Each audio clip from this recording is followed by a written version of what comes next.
In the previous episode, we started a timeline that chronicled the parallels between the ancient Roman Empire and the United States of America today. When we left off, the Roman Empire was deteriorating thanks to the inflation caused by deficit spending on war and public works. Their government was constantly making things worse by meddling with their economy. Now, their empire was stretched to its limit and under constant attack from barbarians. The ongoing cost of war, plus the huge amounts of deficit spending, was bringing Rome to its knees. Now we're going to continue our journey through to the fall of Rome and learn of more striking parallels with the United States along the way.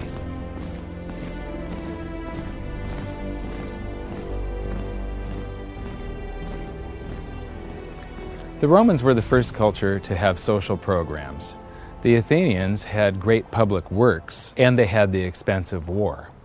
But in Rome, they had the expense of all their great public works, they had the expense of massive armies occupying foreign lands, and they had the expense of social programs. During the end of the Roman Empire, Rome's population was approximately 1 million people, and 200,000 of them, 20%, were receiving daily distributions of wheat. That's welfare. As their empire decayed, Roman leaders employed a tactic called bread and circus to keep the public distracted and placated. The bread refers to the free grain, also known as the dole, and circus translates to the games that would be held here in the Colosseum with free food, wine, and rather violent entertainment. I find it absolutely fascinating to try to imagine what was happening here nearly 2,000 years ago. These seats would have been filled with people eating and drinking, many would be yelling for their favorite gladiator, and a good portion of the audience would have been mindlessly drunk. The emperors and elite watching from up on high? What a scene! So the Colosseum is a great example of both the huge expense of Roman public works and the endless deficit spending they carried out to pay for supposedly free stuff. But is there such a thing as a free lunch? Breads and circuses give away oil, give away grains, and give away wine, and people would love you. They conquered Egypt. By golly, that was a lot of grain you could give away. But what it did was destroy the economy. And when you put in the taxation to pay for it all, what it did was destroy the small farmer. And so the wealth creation that would enable you to do these things went by the boards, and so it became a vicious cycle. So now let's continue filling in our timeline from the previous episode so that we can keep track of where we are in the story. Welfare, bread, and circus were basically distraction tactics used by the ruling elite who would offer promises of free stuff to ingratiate themselves with the public. There's a famous quote from the satirist Juvenal who summed up the situation very succinctly. Give them bread and circus, and they will never revolt. The citizens felt like they were getting these things for free when they were actually paid for by a crushing double blow of continuous currency debasement and increased taxation. In the end, the only way that the Roman rulers could enforce this tax collection was by doubling down on their stifling bureaucracy. The size of their government compared to the private sector exploded. Business became incredibly difficult, and many simply gave up. Steve Forbes just mentioned how difficult the situation became for farmers, or husbandmen as they were referred to in the past. Here's a quote that backs that up from Lactantius around 300 AD. There began to be fewer men who paid taxes than there were who received wages, so that the means of the husbandman, being exhausted by enormous impositions, the farms were abandoned, cultivated grounds became woodland, and universal dismay prevailed.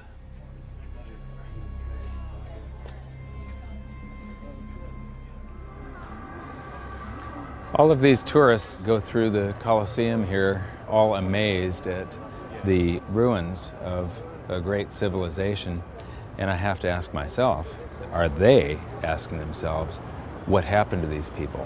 Why did this thing fall into ruin? Everybody goes and they buy these trinkets at the gift shops and postcards and books, and they have their pictures taken here and there. I don't think any of them are thinking about the fact that most countries on the planet are doing exactly the same thing today. Most of what Americans know, I fear, is what movie stars are doing, what sports stars are doing, and what occurred on the last installment of Jerry Springer or some other reality show. And the food stamps are not even food stamps anymore. They give you a credit card that you can buy your food with, so that you look like you can actually afford to eat, as opposed to living off the dole. It's very similar. People's relationship to money in a country like America, the biggest economy in the world, is based entirely on the benefits they get from consuming and consumerism. And right now, you have an era of popularization of drugs that are being used, like Prozac and other drugs, that people are taking massive quantities of while they're consuming popular culture for instant gratification. So you have instant gratification enhanced by drugs with a consumer culture with easy credit. So people are literally high all day long. They're consuming, they're on drugs, they've got cheap sugar, they've got cheap high fructose corn syrup in America thanks to those massive government subsidies. So they're basically spinning their tits 24/7, 365. Now, as soon as that value proposition changes and you're not getting high as easily as you did yesterday, the cost of getting blitzed out of your skull on cheap drugs, cheap sugar, and cheap entertainment tips to an actual cost where you've got to actually put in a day's labor, then you're going to see social unrest. Then you're going to see real change, because those people suddenly are going to be facing reality without the benefit of being on drugs. And that's going to be a day when suddenly this economic model of consumption at the expense of humanity comes to a screeching halt.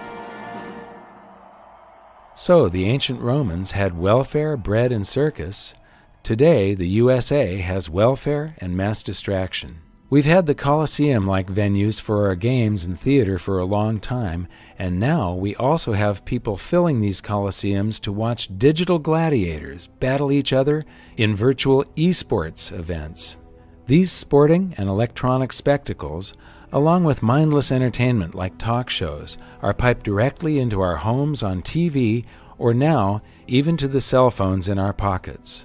We have the same politicians who constantly make impossible promises of free stuff, and a good portion of the population are hypnotized into believing them thanks to our modern version of bread and circus. Just like in ancient Rome, the USA has increased taxation in an attempt to pay for all of the so-called free stuff. And not surprisingly, we are now also burdened with a stifling bureaucracy in order to enforce the ridiculous amount of rules, taxes, and regulations. The size and scope of government has gone past anything that the founders of our country could have imagined in their worst nightmares, and now we face the same problem as ancient Rome. There are now fewer and fewer productive individuals and businesses left to fund the buffoonery of government. Remember, governments cannot create prosperity, they can only consume it.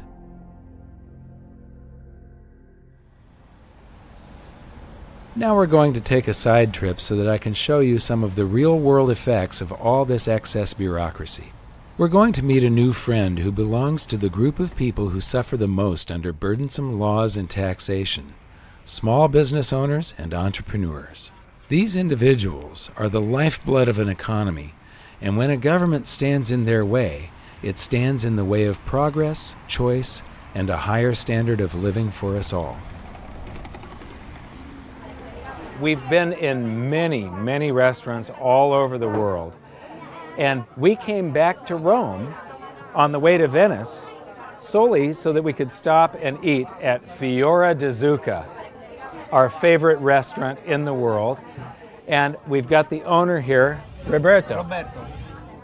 We believe that government is very poor at doing things, and that if government was running your restaurant, it would not be exceptional. We agree. He agrees, and I do too. One of the things that we feel is sort of difficult and dangerous these days is that people are very upset with the economy and they want the government to do something about it. And I believe that the best thing that government could do is to make it easier for small businessmen like you to do your job. This is what makes the economy good. E le personalità come Assolutamente le vero, vostre. infatti il governo, Absolutely lo Stato true. The government and the state non aiuta assolutamente, is really not il nostro helping the non small viene business assolutamente in aiutata. any way. Dire, se io avessi un aiuto politico, se If avessi I un aiuto had dello had Stato, government io help, avrei la voglia di aprirne uno, due, it could 10. probably open more of them. You don't need government money, though. What you need is just for government to get out of the way and make it easier to go into business. Not so many rules, not so many taxes, right? Dice sì, a questo punto non è neanche più un discorso di capitale, è un discorso di amministrazione e di tasse. Exactly. Yeah. In ancient Rome, the government was telling you how much you could pay your workers, and no more, no less. The government was telling you how much you could charge for that buffalo mozzarella and that flatbread. If the government told you everything you could do, would you want to stay in business even? Assolutamente no. Yeah. Absolutely not. Diventa un McDonald's totale. It just becomes a big McDonald's for everybody. Yes. This is the problem. Right. This is the problem. Questo è We live in a state we call the People's Republic of California because the government has made so many rules, it is becoming very difficult for a small businessman. Sta mettendo proprio i bastoni nelle ruote della piccola azienda. ma anche qua in Italia. Here Anche qua in Italia. it's the same problem. Ci stanno portando via dall'Italia per quello che mi riguarda, cioè se It's io like avessi they are il trying to do coraggio everything to take us away from this country. di andare in un altro If you had the courage to go somewhere else, you probably would do it. Ma It's a struggle to stay here. I have all the same problems on the other side of the world. All I want is for government to get out of the way and let me do my job. Aiuto dal governo. Vorrei solo che si togliessero dai piedi. sono perfettamente I d'accordo. feel like I have found a brother. Absolutely agree. My brother. Roberto is still in Rome, and I love nothing more than supporting his exceptional restaurant whenever I'm in the area. But since filming this segment, the burdens placed on my business in California became so totally unbearable that I had no option but to move operations out of state. It pains me deeply to watch history repeat like this, as this affects people's lives, including some of the best employees and friends I ever had. Mille grazie. Mille grazie. Grazie a te. The role of government, among other things, is creating an environment where people can go out and do creative things. Our founders understood we are born with certain energies. The question is, are those energies going to be directed in a positive way or a destructive way? You know, there are two ways you can get ahead. One is to steal it from your neighbor, and the other is to go out and provide a product or service that somebody else wants, create something that hadn't existed before out of your mind. You take the risk and you do it, and we all benefit from it.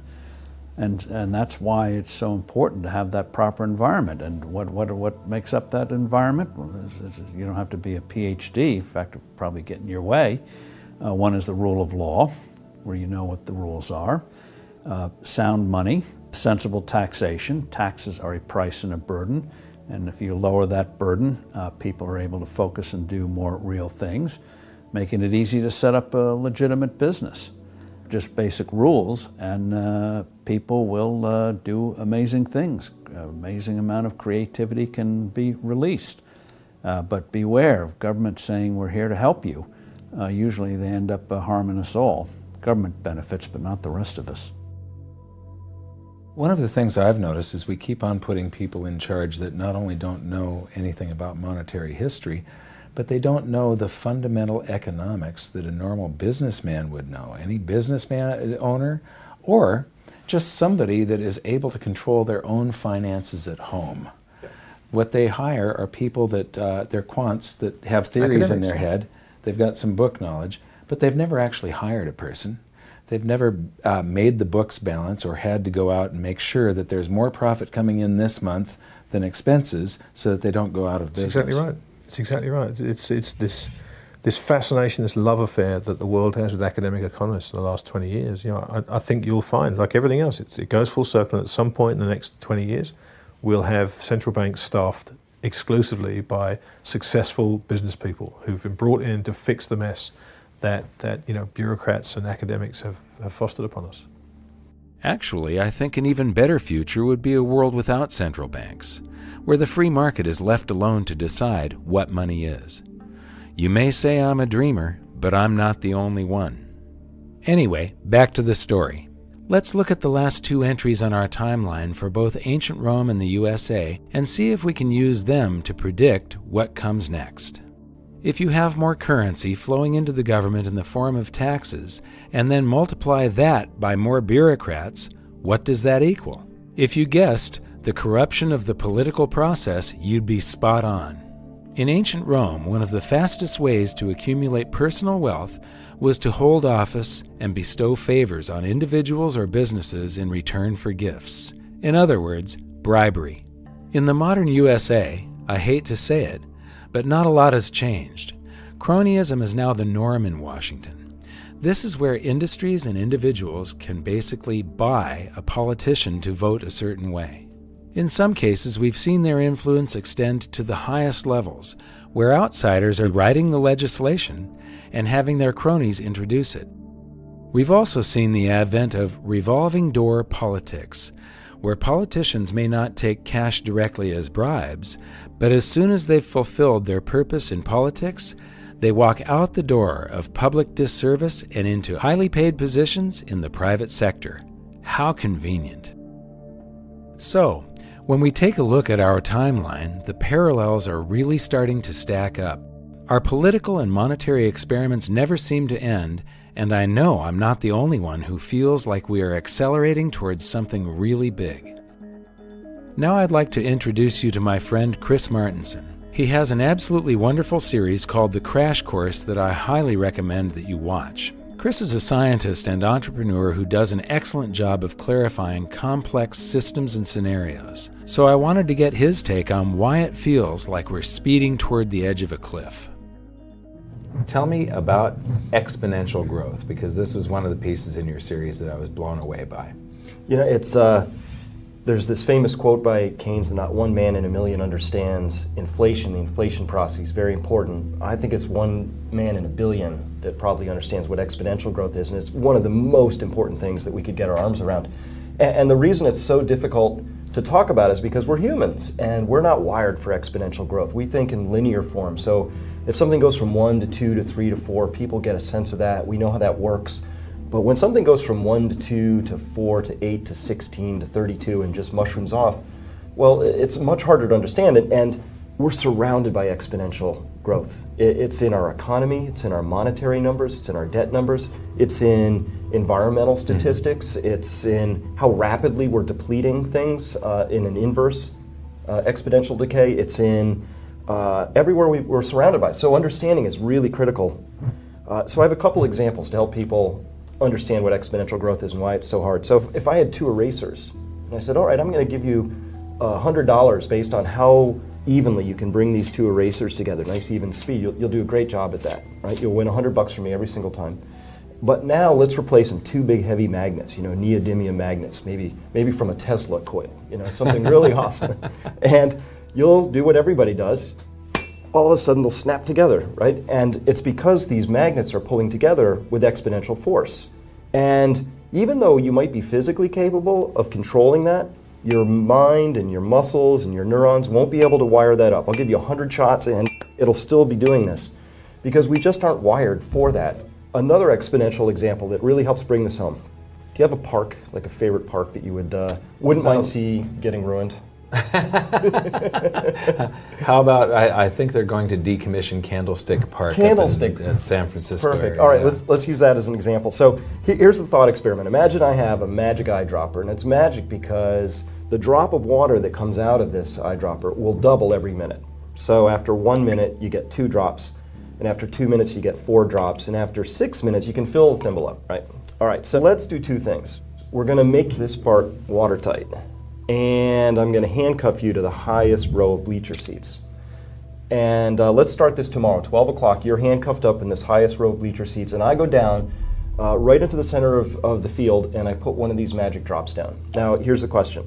How long do you have to escape from your handcuffs, knowing that this park is going to fill up with water? Okay, one drop, and it's got to fill the entire park. How about a day? A day. Good, that's close. What if I told you the answer is 50 minutes? Wow. You can think 51 minutes, if you want to get rid of the skepticism, right? Mm-hmm. So that's amazing, right? Just 50 or 51 minutes, and it's all over. The whole park is full. That's not the important question. Here's the important question. At what time is this park still 97% empty space? It's not filled with water. And do you realize the seriousness of your predicament? Well, I know it would be half full 1 minute before my predicament. So, I don't know, 10 minutes? It's 5 minutes. 5 minutes, okay. So if we go back just 5 minutes in time, there's a little bit of water in the infield. And then 5 more minutes and it's over. And so when I look at this, I look across the world and I think, okay, from all of human history until 1960 to put the first 3 billion people on the planet, and then just 40 years to put the next 3 billion people on the planet. And this is important because the Earth is our stadium, and we're living through one of the most extraordinary periods of human history. Not just American history, not just in our personal lifetime history, but human history, because you and I will be alive during a time when human population will have fully tripled from roughly 3 billion to 9 billion if we live to ripe old ages. It's extraordinary. It's putting pressure on everything, and that exponential human growth is putting the curve on all those charts we just talked about. How fast we're depleting oil, how much food we have to grow, airline miles traveled, loss of tuna from the oceans, how much money has to be created. All of that is being driven by this exponential process. And so something I really like to be able to communicate to people is that exponential processes speed up at the end. So if anybody watching this has the sense that maybe things are going faster and it's harder to keep up with events, and wait, what's happening in Europe, it seems to be crumbling fairly quickly, that's because we have all these exponential processes converging on this one moment in time, and yes, things really are speeding up here and now. The system they have is failing. It's falling apart. Keynesianism won't work. To me, we're in the beginning stages of what happened to the Soviet system. We may be like at 1987 in the Soviet system, where 2 years later, 4 years later, it was gone. And that could happen to us. And as long as people will still use the dollar, that's going to continue. But we're getting dangerously close. And the end stages of a currency system comes rapidly. So even though we've been slipping and sliding for 100 years, our dollar is now worth 2 cents over 100 years. That's pretty much of a crash, but it isn't a crash in the sense of going off a cliff. And I believe that history shows that currencies eventually can go off a cliff when a false confidence is just dissipated. And we have a confidence, but it's based on all false notions and maybe out of desperation, a lot of rigging. But anyway, it's still working. The dollar, although weaker as an international currency, still works. But that is what we, as a people, and not only the United States, around the world, have to fear, because it will affect the whole world when this comes. And this is why this issue, for me, is so important.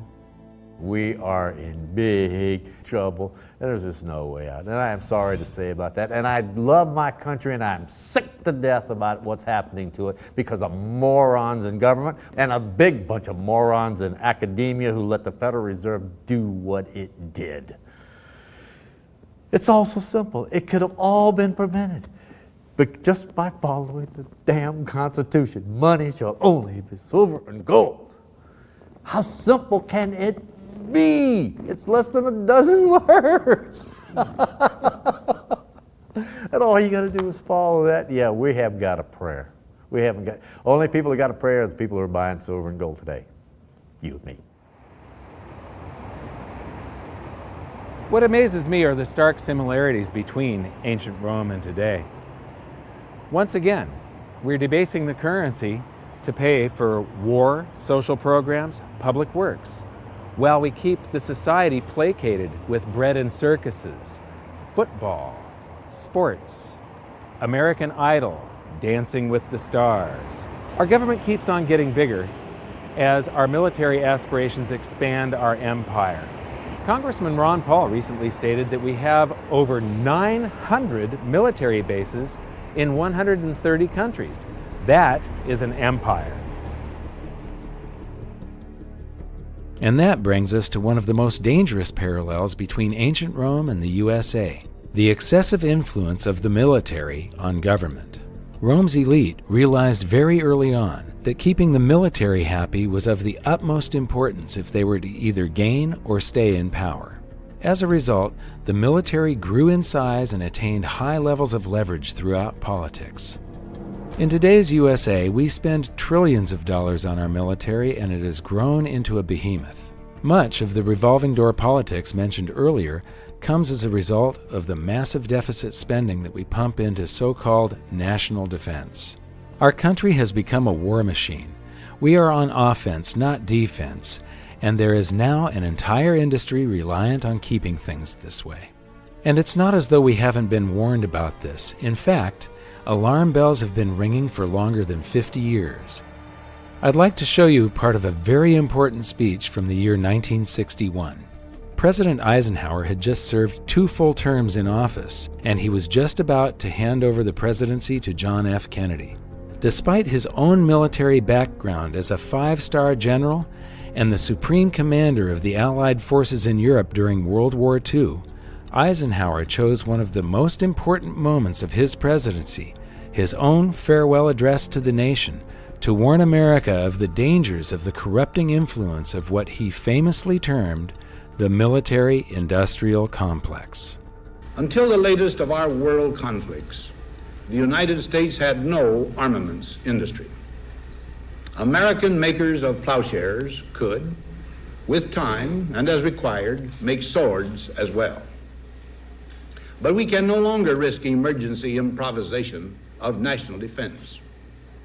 We have been compelled to create a permanent armaments industry of vast proportions. Added to this, 3.5 million men and women are directly engaged in the defense establishment. We annually spend on military security alone more than the net income of all United States corporations. Now, this conjunction of an immense military establishment and a large arms industry is new in the American experience. The total influence, economic, political, even spiritual, is felt in every city, every state house, every office of the federal government. We recognize the imperative need for this development, yet we must not fail to comprehend its grave implications. In the councils of government, we must guard against the acquisition of unwarranted influence, whether sought or unsought, by the military-industrial complex. The potential for the disastrous rise of misplaced power exists. I am an American, Mike, and there's a lot of criticism of our country and where it's been and where it's going, and I'm part of that group. I use a phrase picked up from Chalmers Johnson called sorrows of empire. And what he points out is that when you have what I call forever wars, and that seems to be what's happening since 9/11, wars in Afghanistan and Iraq and Libya, add in Yemen still today, on top of disruptions everywhere. These wars are expensive. We've never had the stand down of our armies. And at the same time, the extended powers of the government have taken away a lot of our personal freedoms. So publicly in the NSA revelations from Snowden, but we as people were built on a country with mild government.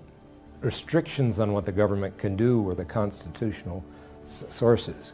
So you combine wars, personal freedom loss, and a control of us through the deceptions. And you've got a system that feeds on itself and we can't afford. $1.2 trillion if you add the spooks, the hidden parts, the veterans, the energy departments, nuclear operations for weapons all together, and a bit of interest on the debt. It's almost half our budget that we spend on this military. And that's not a good direction. I hope we could go to more peace and avoid the sorrows of empire that are too expensive. And when you spend $1.2 trillion on your military, the effects are destructive on your economy.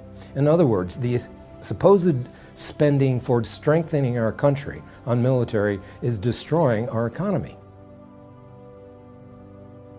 When we were in Rome, it was to see how a great society, a great empire, can completely collapse and fade into history because of deficit spending and currency debasement, because of all the things that the U.S. is doing today, because they were trying to fund these armies that are occupying foreign lands just like the U.S. is doing today, because they were trying to have bread and circuses, what we call guns and butter, while they were funding all of this war. And all the deficit spending and currency debasement to pay for it is one of the key factors in what brought Rome down. And this great civilization faded into history, and not only that, but they lost for a long time. The technologies were lost, all the knowledge and insight that they had, the standard of living. I mean, we were plunged into the Dark Ages. But there's another side of this story that is rarely heard or explained. To me, what you're about to learn is something that absolutely cements the importance of sound money and how it is foundational to a prosperous society. As Rome was struggling in the late 4th century, Emperor Flavius Theodosius divided the Roman Empire into two parts, each to be ruled by one of his own sons. The Western Roman Empire kept Rome as its capital. Economically, it was soon crippled beyond salvation by the repetition of the misguided monetary practices you've learned about in these episodes, and it's generally considered by historians to have fallen around the year 476 AD. While the Western Empire crumbled, the Eastern Empire flourished for a further 1,000 years. Its capital was Constantinople, known today as Istanbul. The Eastern Empire changed their official language to Greek, and even though their own people at the time referred to themselves as being part of the Roman Empire, today we know them by a different name, the Byzantine Empire. So why did the Western Roman Empire fall while the East flourished? I believe a major part of the answer is contained in two simple words: sound money. The Byzantine Empire based their monetary system on a coin originally minted on a small scale by our friend Emperor Diocletian. It was called the Solitas. It weighed just 4.5 grams, or 1/7 of an ounce, and was made of pure gold. The Byzantine rulers had learned from their own history, and they made a conscious choice to avoid the continual pattern of debasement that Rome had suffered from, with amazing results. They defended the purity of the Solitas for a further 600 years, until 1034, when, you guessed it, the same old story started to play out. The debasement of the Solitas was gradual at first, but it soon accelerated, and the coin was eliminated less than 60 years later in 1092. A new gold coin, the Hippopyron, was issued in place of the Solitas, and its purity was maintained at 85% gold until the early 1200s, until it too was debased. By the 1350s, it had no gold content at all and served merely as a unit of account. Is it a coincidence that this time period matches that of the decline of the Byzantine Empire? It's impossible to say for sure, but I'd like to say once again that I believe that the quality of a society is directly proportional to the quality of its money. There are many factors that all contributed to the fall of Rome, but in these episodes, I wanted to draw your attention primarily to the economics.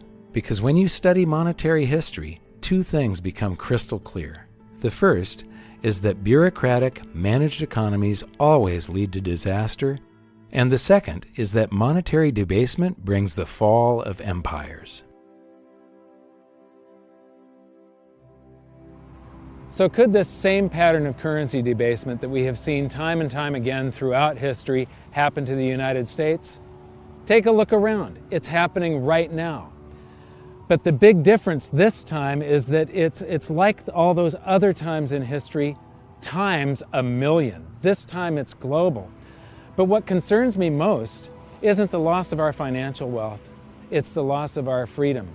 All of this meddling in the free markets that they have done, and the price that we are going to pay because of that meddling, is going to cause a loss in confidence in the free market system and capitalism.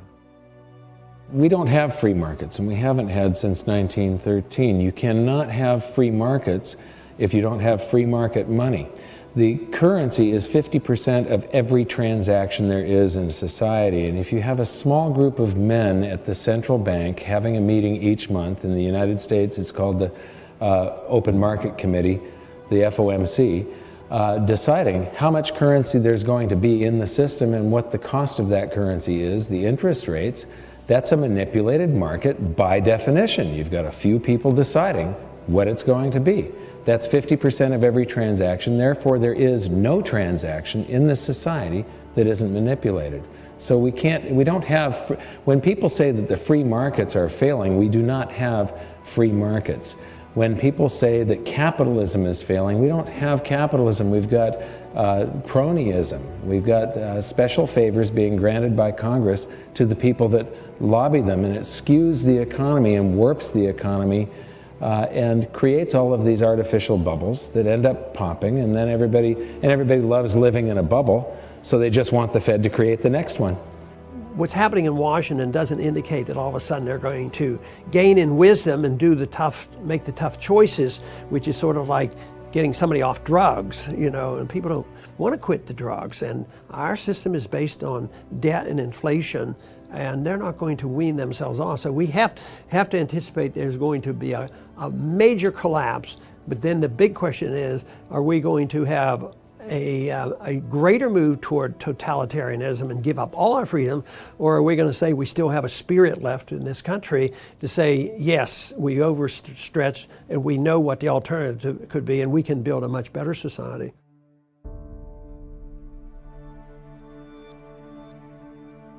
Milton Friedman, the great economist, once said, "When government, in pursuit of good intentions, tries to rearrange the economy, legislate morality, or help special interests, the cost comes at inefficiency, lack of innovation, and loss of freedom.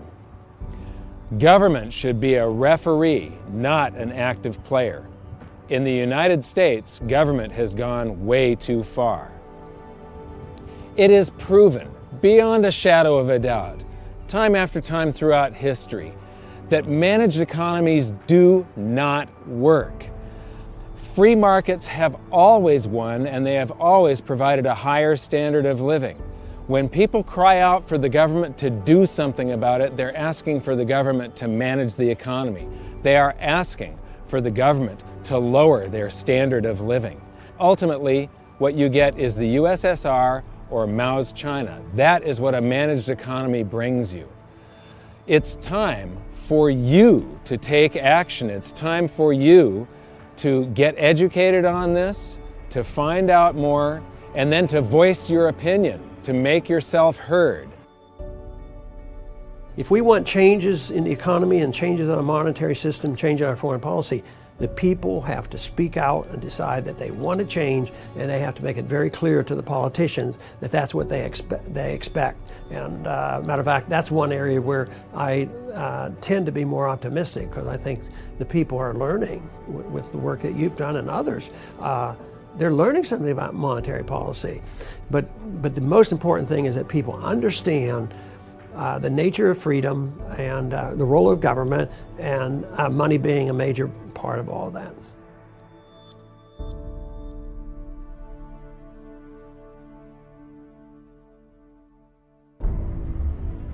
So now that we've seen the economics of the fall of Rome, it's time to take a look at the options in front of us for the USA.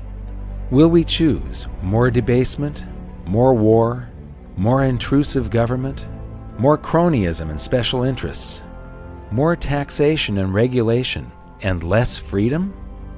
Or will we choose sound money, stable foreign policy, restrained government, a level playing field of fair laws for everyone, sensible taxation and regulation,